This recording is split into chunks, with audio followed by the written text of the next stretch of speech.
இப்ப நான் கேட்கறது பட்டியலின மக்களுக்கு நான் என்ன தப்பு பண்ணிருக்கிறேன்? பாட்டாளி மக்கள் கட்சி தொடங்கிய காரணமே சமூக நீதி. இன்னைக்கு பாட்டாளி மகிழ்ச்சி மூவர்ண கலர் இருக்குன்னா மேல இருக்கிற நீல கலர் இருக்குன்னா அது அம்பேத்கர் பிடித்த கலர். எந்த கட்சியில நீல கலர் வச்சிருக்கிறாங்களா? திமுக இருக்கா? அண்ணா திமுக எந்த கட்சியில இருக்குதா? பாட்டாளி மக்கள் கட்சியினுடைய முன்னோடிகள் யாரு?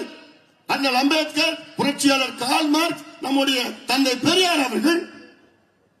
அவர் கொள்கையில் தான் நாங்கள் வந்தவர்கள். அவர் கொள்கையில் நான் கடைபிடிக்கிறவர்கள்.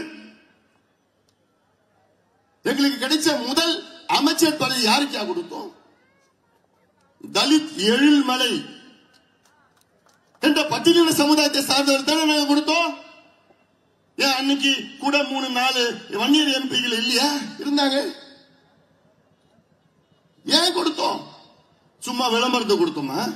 இல்ல அரசியல் கொடுத்தோமா? உணர்வு பூர்வமா கொடுத்தீங்க. எங்க மேல குறைகள் இருக்கு இல்லைன்னு நான் சொல்லல. குறைகள் இல்லாத கட்சியே கிடையாது. ஆனால் குறைவான குறைகள் உள்ள கட்சி தமிழ்நாட்டில் பாட்டாளி மக்கள் கட்சி. அந்த குறைகள் எல்லாம் நான் சரி செய்து வருகின்றேன். மற்ற கட்சிகள் எல்லாம் வெறும் குறையை தான் வச்சிருக்கிறான். திமுக எடுத்துக்க. திமுக என்னைக்கு? திமுக இன்னைக்கு வயசு 75. திமுக எந்த வருஷம் தெரியுமா? அவங்க முதல் மத்திய அமைச்சருக்கு ஒரு பட்டியலின சமுதாயத்தை சார்ந்தவர்களுக்கு மத்திய அமைச்சர் ஆக்கினாங்க தெரியுமா? எந்த வருஷம்?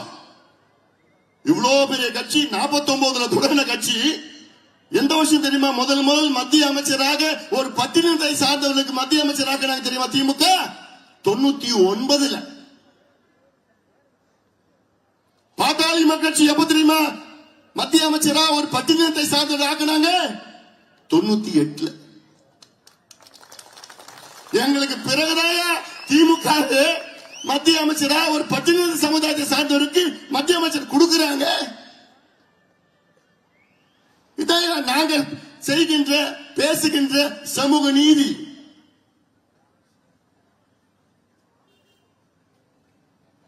நான் மத்திய அமைச்சராக இருந்த நேரத்தில் எவ்வளோ எதிர்ப்புகளை மீறி நான் முதலாக பட்டியலின சமுதாயத்திற்காக ஆல் இந்தியா மெடிக்கல் என்ட்ரன்ஸ் எக்ஸாம்ல இடஒதுக்கீடு கொண்டு வந்தவன் இந்த அன்புமணி ராமதாஸ். பெருமையாக நான் சொல்கிறேன். எவ்வளவு எதிர்ப்புகள் வந்தது. என்னுடைய அதிகாரிகள் முடியாது என்று சொன்னார்கள். அதில் ஃபைல் எழுதின பாரு.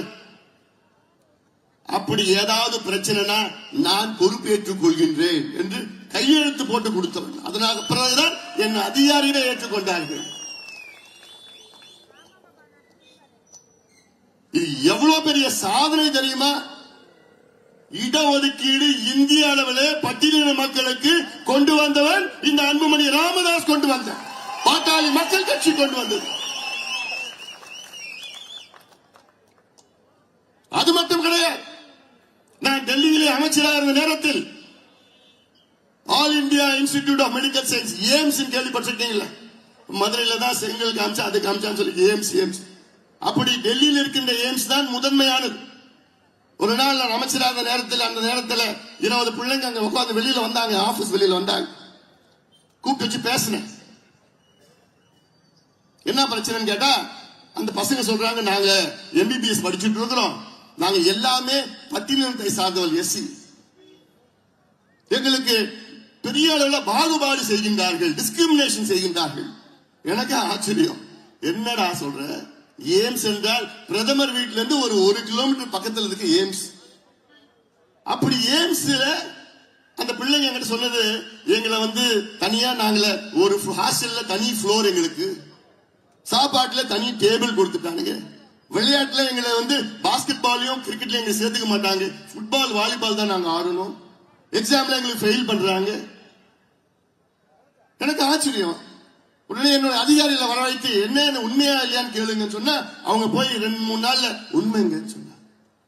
பிறகு நான் சுக்தேவ் தாரட்னு யூஜிசி சேர்மனை வர வச்சுக்கிட்டு Sham Prasad, doctor Sham Prasad, CSA Rainy hospital அவரை கூப்பிட்டு என்னுடைய டிஜிஹெச்எஸ் ஸ்ரீவத்சவா 3 பேரும் சொல்லி ஒரு குழுவை போட்டு என்ன பண்றதோ தெரியாது. எய்ம்ஸ்ல மட்டும் இல்ல, இந்தியாவில் உள்ள அத்துணை கல்வி மருத்துவ நிலையங்கள் உள்ள அங்கே நம்மளுடைய பட்டியலின மக்களுக்கோ பழங்குடி மக்களுக்கோ எந்த பிரச்சனை வரக்கூடாது என்று ஒரு பரிந்துரையை பெற்று அதை நான் நடைமுறைப்படுத்தினேன். சும்மா புக்கில் வச்சிடல, நடைமுறைப்படுத்த வேண்டிய அன்புமணி ராமதாஸ். சென்னையில நான் தேசிய சித்த மையம், நேஷனல் இன்ஸ்டிடியூட் ஆஃப் சித்தா,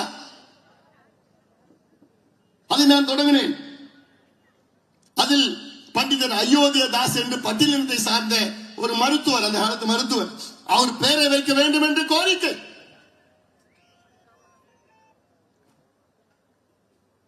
இல்லை என்று எனக்கு முன்பு இருந்தவர் எல்லாம் இல்லை. பிறகு அந்த கோரிக்கை வைத்தவன் நான், அதாவது என்னுடைய அமைச்சர் காலத்தில் 5 ஆண்டு காலத்தில் எந்த ஒரு இன்ஸ்டிடியூஷனுக்கும் நான் தனிப்பட்ட பேர் வச்சது கிடையாது.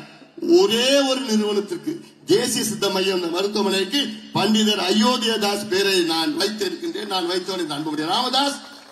அந்த நிகழ்ச்சிக்கு நம்முடைய முன்னாள் மத்திய அமைச்சர், இப்ப நம்ம கூட இல்ல, ராம்விலாஸ் பாஸ்வான் ஒரு பக்கம், திரு திருமாவளவன் அவர்கள் இந்த பக்கம், 2 பேரும் நின்றுட்டு அந்த நிகழ்ச்சி நான் நடத்தினேன். பண்டிதர் அயோத்தியாதாஸ் அவருடைய சொந்தக்காரங்க வந்து அவருக்கு சிலை, உருவச் சிலை ஒன்று வச்சு கட் பண்ணிருக்க. இதெல்லாம் எதுக்கு நான் செய்கிறேன்? ஓட்டுக்கு செய்யறோமா, விளம்பரத்துக்கா, அரசியலுக்கா? 2 பேரும் ஒன்னா சேர்ந்து அரசியல் களத்துல வந்தா, ஆட்சி அதிகாரம் வந்ததுன்னா இவங்க கிட்ட பிச்சை எடுக்க தேவையில்லையா? அதே நம்மளுடைய பிபி கரியம்மாள் சொல்றது, அவங்க படத்தை திறந்துமே இப்போ நம்ம கூட இல்ல. அவரு இந்த தொகுதியில 1991 பாட்டாளி மக்கள் கட்சி வேட்பாளராக இந்த தொகுதியில போட்டியிட்டவர் அவர். அவருடைய கனவு என்ன? 2 பேரும் ஒன்னா இருக்கணும், 2 பேரும் ஒன்னா இருந்தாதான் தமிழ்நாடு முன்னேறும். அப்பவே சொன்னவர். நம்மள சண்டை மூட்டு விட்டு, பிரச்சனையை விட்டு, இந்த பிரச்சனை அந்த பிரச்சனை, இங்க அடிக்கிறது அங்க உதைக்கிறது, இப்படி யாரு? இதனால யாரு பயன்பெறுவார்கள்? யாரு? திமுக, கலைஞர், ஸ்டாலினா, அப்புறம் இவங்களா அவங்களா?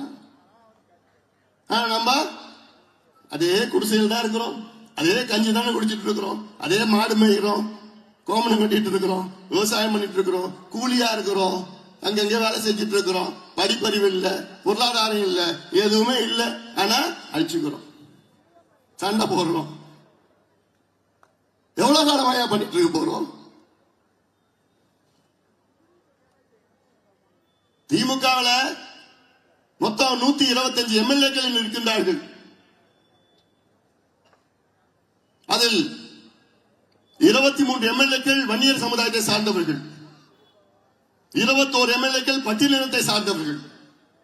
இந்த 2 சமுதாயம் சார்ந்து பார்த்தா எவ்வளவு? 44 எம்எல்ஏக்கள் திமுக.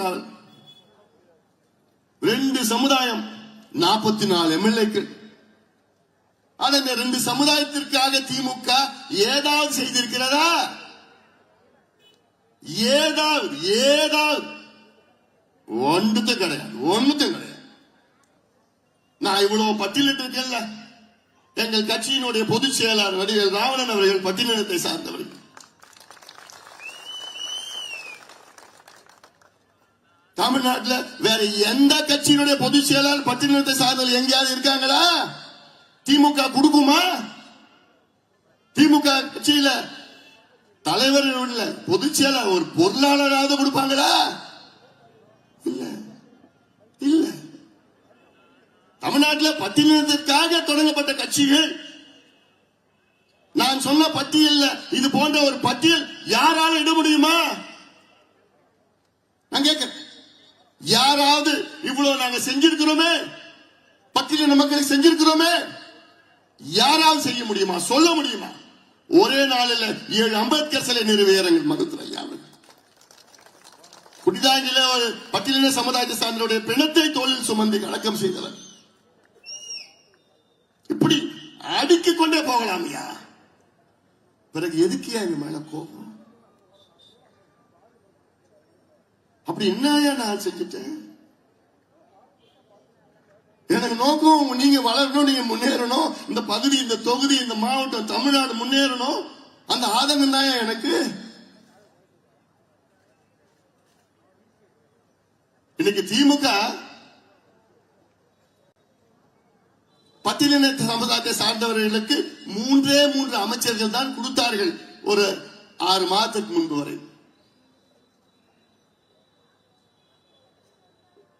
வன்னிய சமுதாயத்துக்கும் 3 அமைச்சர்கள், பட்டியலின சமுதாயத்துக்கும் 3 அமைச்சர்கள். ஆனா 2 சமுதாயம் சார்ந்த 44 எம்எல்ஏக்கள். இதைத்தான் நான் கேட்டேன். இதுவா சமூக ஸ்டாலின் அவர்களை பார்த்து கேட்டேன். நான் திருப்பி இதை பேசினப்போ உடனே ஸ்டாலினுக்கு ஒண்ணு வர போறது இல்லை, சுத்தி இருக்கவங்களுக்கு ஏதோ சொல்லியிருக்காங்க. அன்புமணி இப்படி பேசலாம். 44 2 சமுதாயம் சார்ந்த 44 எம்எல்ஏ 125 44 எவ்வளவு? கிட்டத்தட்ட 3 பங்கு. கிட்டத்தட்ட 35 அமைச்சர்கள் எவ்வளவு கொடுத்துக்கணும்? 2 சமுதாயத்தை சார்ந்தது. கிட்டத்தட்ட 12 மந்திரிகள் கொடுத்திருக்கணும் இந்த 2 சமுதாயத்திற்கும். குறைஞ்சது இதுக்கு 6, அதுக்கு 6 கொடுத்திருக்கணும். என்ன 3 தான் கொடுத்தாங்க. நான் சொன்னதுக்கு அப்புறம் ஒண்ணு கூடுதலா பணமரத்துப்பட்டி ராஜேந்திரன், கோவீஸ்வரன் கொடுத்தாங்க. இதுல என்ன வெக்கக்கேடுனா, பட்டியலினத்தை சார்ந்தவர்கள் அமைச்சர்கள் 4 பேர் இப்ப இருக்கிறாங்க. அதுல 3 பேர் இப்போ ஒரு அமைச்சரவைனா புரோட்டோகால் இருக்கும். புரோட்டோகால்னா முதலமைச்சர் வந்து நம்பர் 1 புரோட்டோகால், துணை முதலமைச்சர் நம்பர் 2, அடுத்தது சீனியர் மோஸ்ட் துரைமுருகன் நம்பர் 3. இப்படி ஒவ்வொரு அமைச்சருக்கும் சீனியாரிட்டி வைஸ் புரோட்டோகால் இருக்கும். இதுல 35வது அமைச்சர் யார் தெரியுமா? என்ன புரோட்டோகால்? யாரு? ஒரு பட்டியலினத்தை சார்ந்தவர்.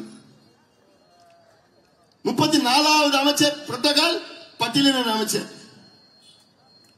33 விட்டுட்டாங்க பெரிய மனசு பண்ணி. 32வது அமைச்சர் பட்டியலினத்தை சார்ந்தவர்.